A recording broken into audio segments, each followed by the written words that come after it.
자, 여러분, 오늘 매일 성경 공부 두 번째 시간 한번 또 공부를 해볼까요? 우리 지금 베드로전서를 공부하고 있죠? 그 지난 시간에는 베드로전서의 저자가 누구죠? 베드로였다 이거죠. 근데 왜 베드로냐? 성경책을 보니까 복음서에 나와 있는 그 내용들을 잘 알고 있는 사람이 쓴 것 같더라.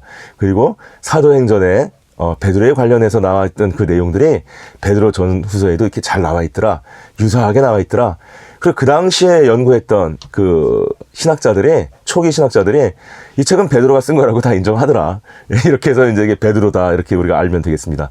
자, 오늘은 저희가 이제 얘기할 게 이 책이, 이제 헬라어로 쓰였거든요. 근데 이 책이 쓰여진 이제 이 어떤 그 언어와 또 이 저자가 베드로라는 것과도 연결을 해서 이 문체라든지 뭐 이런 것들이 과연 우리가 이해하기에 참 그 합리적으로 이게 베드로라고 연결이 될 수 있을까? 뭐 이런 부분 좀 이렇게 짚으면서 또 한번 살펴보겠습니다. 우리가 이 구약 성경을 보면요. 구약 성경은 이게 이제, 유대인들이 이렇게 썼던 말이잖아요. 그러니까 유대인들이 무슨 말을 썼냐면 이제 히브리어를 썼다 그래요. 이게 히브리인들이 유대인이니까 뭐 히브리어가 유대어예요. 예.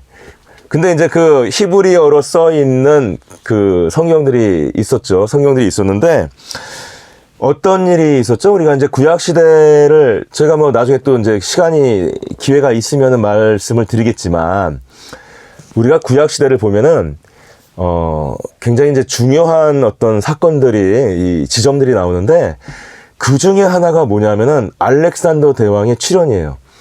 우리가, 다니엘서를 보면은, 한 두세 군데에서 다니엘이 예언을 할 때, 이스라엘 지역을 앞으로 다스리고 그 당시에 이제 세계를 패권을 장악할 그 열강들의 국가에 대해서 이제 막 예언을 하거든요. 그래서 처음에는 뭐 바빌로니아도 얘기하고 그 다음에 이제 메데 바사가 뭡니까? 바사가 페르시아 지금 이란이죠. 요즘 한창 시끄러운 이란 아직까지도 시끄럽죠. 그 다음에 그 메데 바사를 갖다가 이기고 멸망시키고 들어온 그게 어느 나라였죠? 그게 누구였냐면 그리스였잖아요. 그 알렉산더 대왕이란 말이에요. 알렉산더 대왕. 그 알렉산더 대왕이 굉장히 넓은 지역을 이제 이렇게 점령을 했어요. 이집트부터 뭐 메데 바사 지역부터 시작해가지고 그리스까지 굉장히 넓은 그 고대 국가를 완성을 했는데, 근데 너무 과음을 해가지고 31살 때인가 죽었어요. 죽어가지고 정복만 해놓고 그거를 다스리거나 거기서 이제 어떤 그 자신이 이렇게 참 통치하는 그 즐거움을 맛보지 못하고 자기의 그 장군들, 부하들 4명이 있었는데 그걸 분할해서 이제 나눠 가졌죠. 그러다 보니까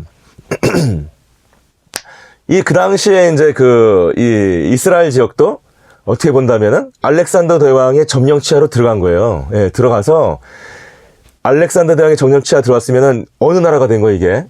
그리스가 된 거예요, 그리스가. 옛날에 우리나라가 일제시대 때 일본에 우리가 이제 합병이 되니까 우리가 일본이었잖아요, 밖에서 볼 때는. 그런 것처럼 이스라엘이 그리스가 된 거예요, 그냥. 그리스였단 말이에요. 그걸 누가 그렇게 만들었어요? 알렉산더 대왕이 이렇게 만들었죠. 그래서 역사적 사건이에요. 그래서 그때부터 이 유대인들이 그리스어, 헬라어랍니다, 헬라어. 그리스어에 굉장히 익숙해지기 시작했습니다. 물론, 예수님께서 오셨을 때는 누가 점령하고 있었죠? 이 지역을 나중에? 그리스를 누가 이제 무너뜨리고 이 패권을 잡죠? 로마잖아요, 로마. 그죠? 예. 그래서 이제 그리스 시대에 막 이 그리스가 이제 그 네 명의 장군이 막 왔을 때 거기에 뭐 반란을 일으키기도 하고 마카비라는 그 왕조가 또 일어나기도 하고 하면서 여러 가지 이제 이 신약 말기의 이야기들이 이 중간사 이야기가 또 이게 연결이 됩니다. 구약하고. 근데 이때 히브리어를 쓰다가 말이에요. 사람들이 그러다 보니까 그리스어에 굉장히 익숙해지는 거예요. 조선말을 쓰다가 일본어를 뭐 다 잘하게 되는 것처럼. 그래가지고 성경도 이렇게 히브리어로 이제 원래는 써 있었는데 이것들을 갖다가 주전 한 250년경에 이미 이제 그리스어들이 이제 막 이렇게 좀 이렇게 퍼지기 시작할 때입니다. 그때 이거를 갖다 헬라어로 번역을 했습니다. 번역을. 최초로, 예, 히브리어로 된 성경이 있다가 이거를 헬라어로 된 성경으로 만든 그 성경, 이 번역해서 만든 그 성경, 그 성경을 뭐라고 얘기를 하냐면은 그 셉투아진트라 그래요. 셉투아진트. 그 셉투아진트라 왜 그러냐면 이게 셉투아진트가 라틴어로 로마 말로 70이란 뜻이에요. 70. 그럼 왜 70이냐 그러면은 유대 지역에서 이게 바깥에서 주로 쓰여요. 왜냐하면 유대 지역은 뭐 그리스어가 익숙하긴 하지만은 그래도 히브리어가 더 익숙할 거 아니에요. 그러니까 히브리어 성경 많이 보지 누가 그걸 보겠어요. 근데 이제 그 같은 나라다 보니까 이제 이스라엘 밖으로도 막 사람들이 나가기도 하고, 그 다음에 또 뭐가 있었습니까? 포로기 시대에 이 뭡니까 이제 고레스 왕 칙령이 나가지고 포로 생활을 하고 있다가 이렇게 너희 나라로 돌아가라 해서 돌아온 유대인도 있었지만은 그냥 돌아오지 않고 거기 정착한 사람도 있었어요. 왜냐하면 이제 거기서 뭐 집도 짓고 직장도 없고 다 뭐 했는데 친척들 뭐 아내 뭐 다 거기 있는데 돌아오기 어려울 수 있잖아요. 70년이나 포로 기간이 있었으니까요. 그래서 그렇게 유대인이지만은 그 이스라엘 바깥 지역에 이렇게 남아있는 유대인들도 상당히 많았단 말이에요. 그래서 그 사람들은 뭐에 익숙해요? 그리스어에 익숙한 거예요. 이제 그리스어에. 왜냐하면 이제 바사가 뭐 조만간 있다가 이제 그리스에 이렇게 점령을 당하거든요. 그러니까 이제 그리스어가 막 유행을 하니까 이 사람들이 이 유대 지역 밖에서 내가 익숙한 그리스 헬라어로 성경을 좀 보겠다 해가지고 그때 이제 만들어진 게 바로 이 셉투아진트 70. 이걸 70인역이라고 부릅니다. 70인역. 라틴어로 셉투아진트가 70이라는 뜻이에요. 자, 그래서 요거는 유대 지역 밖에 있는 그 유대인들이 이제 많이 봤던 성경인데 이미 이때 이제 헬라어로 된 성경이 나왔다는 것이죠. 그 다음에 이제 예수님이 오셨을 때는 로마 시대인데 로마 시대에 그러면 로마 말, 그 라틴어가 뭐 굉장히 유행했냐? 그게 아니에요. 거꾸로 그리스어가 로마에 가서 로마의 문화와 그 상류층의 어떤 언어를 다 점령해 버렸습니다. 왜냐하면 문화가 더 높으니까요. 로마가 전쟁을 잘해가지고 뭐 그리스를 점령하긴 했지만 그 문화가 높고 노예라 그래도 그 노예가 선생이 많았어요. 그리스 노예인데 선생이에요. 막 가르쳐줘요. 뭐 이런 것처럼 좀 지적인 수준은 좀 낮았단 말이에요. 로마가 이게 실용적이고 그리고 그리스는 이미 대제국을 거느려가지고 이 나라 저 나라에 여러 가지 어떤 다양한 어떤 그런 지식들이 모여 있었잖아요. 자, 그래서 헬라어로 신약 성경들이 써지게 된 거예요. 왜 라틴어로 안 써졌지? 이런 이유가 있는 거지요. 그리고 왜 주전 250년경이면 한창 아직까지는 그리스가 이렇게 뭐 점령한 시대는 아니었던 것 같은데 그 셉투아진트 70인역 그 헬라어 번역성이 왜 나왔지? 아까 제가 설명드렸죠?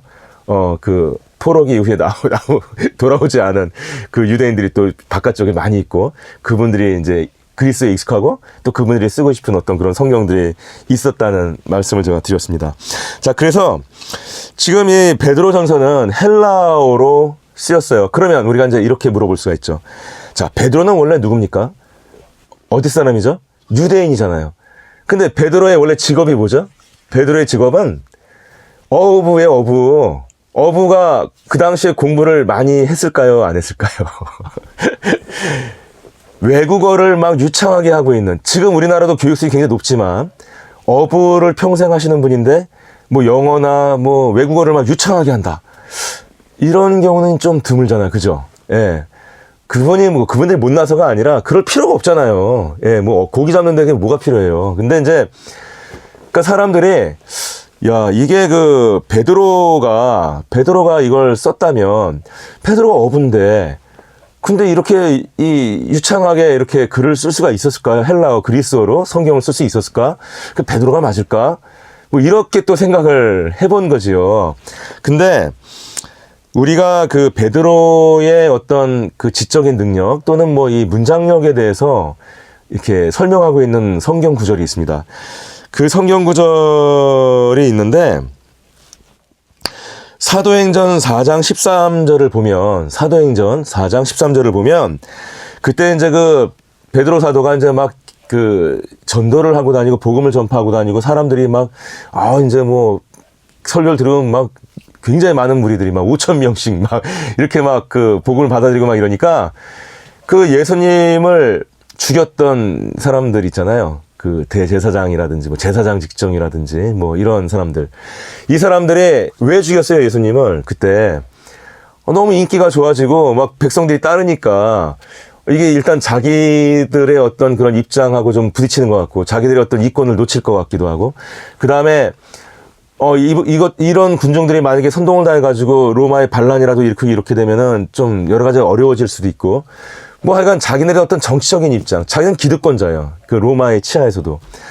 그 다음에 제사장 직분이라는 어떤 그 자기 나름대로 권력을 누리고 있었어요. 이거를 갖다가 뺏길까봐 또는 그것이 좀 약해질까봐 그렇게 신경을 곤두세우고 있다가 예수님을 모함을 해서 죽인 거잖아요. 근데 그 제자라는 사람들이 나와가지고 또 무리들을 막 수천 명씩 끌고 다니는, 그러니까 이때 이 사도행전 4장에 보면은 그 대제사장까지 이렇게 나타났습니다. 등장을 해가지고 안나스라는 사람, 뭐 여러 가지 제사장들을 거느리고 나와가지고 이제 막 너희가 지금 도대체 뭘 가르치는 거냐? 뭐 너는 직업이 알죠? 직업이 뭐 어부였던 사람이었다는 거 아는데 지금 뭘 가르치는 거야? 너희가 무식한 애들이 뭘 한다고 뭐 너희가 이런 걸 가르치는 거냐? 막 이렇게 얘기를 했는데, 그 성경 말씀에 보면 이런 얘기가 나와요. 베드로와 요한 사도가 어떤 질문을 해도, 그러니까 제사장이라 그러면은 지금 예를 들어 가지고 이제 우리나라의 가톨릭으로 따지면은 그 우리나라에서 그 가톨릭 중에 제일 높은 사람 있잖아요. 머리 빨간색 모자 쓰고 막 또는 뭐 이 교황, 그죠? 가톨릭 제일 높은 그 교황 같은 사람, 대제사장. 이런 사람이 무슨 어부 같은 사람, 교회 좀 다녔다는 사람 예를 들어서, 그것도 뭐 이렇게 그 사람한테 이제 얘기를 하는 거예요. 막 신학적 얘기도 하고 막 어려운 얘기를 하고, 너 무슨 얘기하면 네가 그게 무슨 뜻인지 아느냐? 그 원래 이런 거야? 이러면서 막 얘기를 막 할 수 있었겠죠. 그죠? 근데 베드로하고 요한이 기탄 없이 다 얘기를 잘하는 거야. 술술술. 깜짝 놀랬죠. 깜짝 놀래가지고 성경책에 보면 뭐라고 써있느냐? 베드로와 요한이 기탄 없이 말함을 보고 원래 학문이 없는 그런 평범한 사람으로 알았다가 그들이 이상하게 여겼더라. 이렇게 성경에 써 있습니다. 어디에요? 사도행전 4장 13절 말씀에. 그래서 어떻게 베드로가 어부 출신인데 그렇게 대제사장, 그 신학의 최고봉, 그 당시 신학 많이 알고 있는 사람, 그 사람하고 이렇게 기탄 없이 그 앞에서 말해서 깜짝 놀라게 만들 수 있었을까요? 우리가 이제 그런 부분을 본다면, 이렇게 설명을 해요. 예수님께 직접 배웠죠. 우리 베드로 사도가 3년 가까이 예수님께서 옆에서 먹고 잡고 하면서 직접 배웠잖아요. 너무나 그 훌륭하신 이 선생님을 두었기 때문에. 그리고 이제 예수님께서는 아까도 말씀드렸지만은 우리가 첫째 시간에 말씀드렸지만 이렇게 이론으로 무슨 뭐 이렇게 지식으로 가르치는 것이 아니라 정말 이야기식으로, 이야기라는 것은 삶을 얘기하는 겁니다. 삶을. 율법은 어떤 법칙, 지켜야 될 거, 당위, 뭐 이런 거 얘기하는. 이야기는 삶의 이야기. 예, 구체적인 이야기. 소담론, 뭐 이런 거잖아요. 그러니까 너무 이야기가 쉽고, 그 다음에 예수님이 얼마나 지혜롭게 영성까지 가득하게 가르쳤겠어요. 그러니까 베드로가 비록 처음에는 그냥 이렇게 뭐 집안 사정이 있고 여러 가지 사정 때문에 어부의 어떤 직업을 가져서 별로 교육을 못 받을 수 있었겠지만, 그래도 예수님께 보시고 수제자로 삼으신 그 사도님이니까 아마 자질이 있었을 것이다. 예. 성미가 좀 급해서 그렇지 굉장히 어떤 자질이 있었을 것이다. 지적인 자질도 있고 뭐 있었을 것이다. 근데 거기에 예수님이 아주 잘 가르치셔가지고 베드로 사도가 그것을 다 이제 소화를 해내고 나니까 정말 그 지적인 수준이 높아졌을 것이다. 근데 지적인 수준이 높아지는 거하고 예수님이 뭐 그리스어로 말했습니까? 그거 아니잖아요. 이렇게 얘기하면 또 뭐라 그래야 돼요. 그러면 베드로 사도가 예수님이 돌아가신 이후에 계속 이렇게 여행을 하고 선교를 하고 전도를 하면서 어떻게 보면은 그 유대교회를 이끌었어요. 예. 그러니까 이 베드로 사도가 이제 언제 돌아가시냐면요.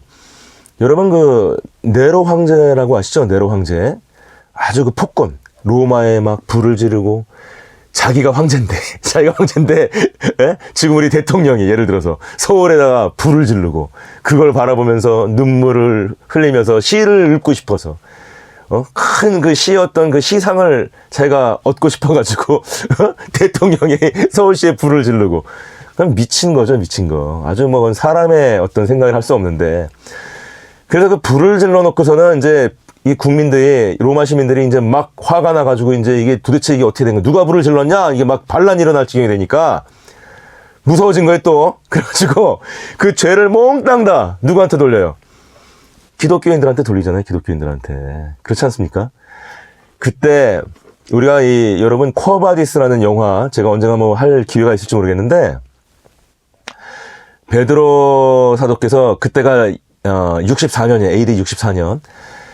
예수님께서 그 공생애를 한 30세 때 시작해서 3년 정도 했다 그랬잖아요. 그러니까 우리가 보통 예수님 태어난 해가 이제 AD 0 빵년이잖아요. 그러니까 AD 한 33년경에 이제 예수님께서 돌아가신 거죠. 예, 공생애 3년 하시고 돌아가시니까 30에 이제 시작하시고, 그 다음에 64년에 네로가 로마에 불질러가지고 그 죄를 갖다가 기독교인들한테 이제 몰아가지고, 그래서 네로가 그런 어떤 기독교인들을 박해하기 시작할 때, 그 박해를 피하려고 그 로마에 있는 어떤 그 지하교회를 이렇게 이끌고 있던 사도 베드로께서 도망을 가다가 예수님께서 환상에 다시 나타나셔가지고 내가 다시 로마로 가야 되겠느냐라고 말하니까, 주님 제가 가겠습니다. 그래가지고 죽을 걸 뻔히 알면서 로마로 돌아가지 않습니까? 그게 무슨 장면이에요? 코아바디스라는 영화의 맨 마지막 장면이죠. 그래서 그때 이제 베드로가 돌아가서 죽습니다. 예. 어떻게 죽어요? 내가 예수님이 십자가를 이렇게 매달려 돌아가셨는데 내가 어떻게 감히 똑같이 예수님의 십자가에 이렇게 매달려 죽겠느냐. 그래서 거꾸로 나를 이렇게 해달라 그래가지고, 처음에 이제 그 죽일 때는 이제 매달아서 죽였다가 이렇게 거꾸로 땅에다 처박아 놨다고 해요. 그래서 베드로가 이렇게 이제 돌아가셨죠. 자, 하여간 이 베드로가, 제가 지금 드리고 싶은 말씀 뭐냐면, AD 한 33년경에 돌아가셨다면 그 이후에 64년경에 베드로가 이제 네로의 박해를 받고 죽었다면은 30년 정도를 이 유대뿐만 아니라 온 그 주변 지역을 돌아다니면서 이렇게 일을 하셨거든요. 그러니까 유대를 벗어난다는 얘기는 무슨 얘기예요? 그리스어를 얘기를 해야 된다는 얘기. 그러니까 베드로가 굉장히 그리스어를 이제 해야만 했고, 그 일을 하기 위해서는 그래서 이제 많이 배우고 뭐 30년 가까이 그냥 그게 그리스어를 통용하는 그런 그 당시 국가의 어떤 그 국어예요, 국어. 그러니까 이제 잘 알았을 것이다. 이제 이렇게 얘기를 하는 겁니다. 그리고 이제 우리 베드로전서 5장 12절에 보면은 실로아노라는 사람이 이 베드로의 이 말을 듣고 대피를 했다. 뭐 이런 얘기가 나오거든요. 그러니까 베드로전서는 문장이 참 수려해요. 예, 저는 뭐 그리스어를 잘 못하지만은 저는 조직신학을 했기 때문에, 신약을 전공한 사람이면은 신약 성경을 전공을 했다면 이제 박사과정 마쳤으면은 헬라어를 좀 할 줄 알죠. 근데 저는 헬라어를 뭐 기본 정도밖에 못합니다. 조직신학을 하는 바람에 철학은 많이 합니다, 그 대신. 근데 그 실로아노가 이제 굉장히 그 그리스에 능한 사람이었기 때문에 베드로전서는 베드로가 불러주면 구두로 이제 말을 하면은 실로아노가 대피를 했기 때문에 이제 굉장히 그 수려한데, 베드로후서는 실로아노가 대피를 하지 않았어요. 예, 그래서 베드로전서와 베드로후서가 약간 이 문투나 이 뉘앙스가 틀립니다. 하지만 이 베드로전서가 왜 이렇게 수려하느냐, 이렇게까지 베드로가 헬라어를 잘했느냐 이렇게 물어본다면, 아니 그 5장 17절에 보면 12절에 보면은 실로아노가 대피했다고 나왔잖아요. 이렇게 얘기하면 되는 거지요. 자, 우리가 오늘 뭐 그 실로아노까지만 얘기하고 이제 마무리 줘볼게요. 그 실로아노가 그럼 무슨 역할을 했다고요? 대피를 한 거예요. 대피를. 그러니까 뭐 문장을 좀 잘 썼으니까 그런 일을 시켰겠지요. 그리고 이제 이 실로아노가 누구냐면은, 혹시 여러분들 사도행전에 이제 2차 여행을 갈 때 바울은 신라를 데려가고 바나바는 마가를 데려갔다. 뭐 이런 내용이 나오는 거 혹시 아시나요? 거기 나오는 그 신라, 이 사람이 바로 실로아노예요. 예, 실로아노. 그러니까 아주 뭐 그 실로아노가 이 사도들하고 친하게 가까이서 지냈고, 그 다음에 이제 같이 또 여행을 다닐 때 옆에서 많이 도와주고 할 때 그런 일에 익숙했던 실로아노가 이제 또 베드로가 사역을 할 때는 옆에서 대피를 해줬다는 것입니다. 자, 여러분, 우리 오늘 이 실로아노까지 우리가 이제 한번 짚어서 오늘 매일 성경 두 번째 시간, 이번 주 두 번째 시간 여기서 마치겠습니다. 여러분 수고하셨습니다.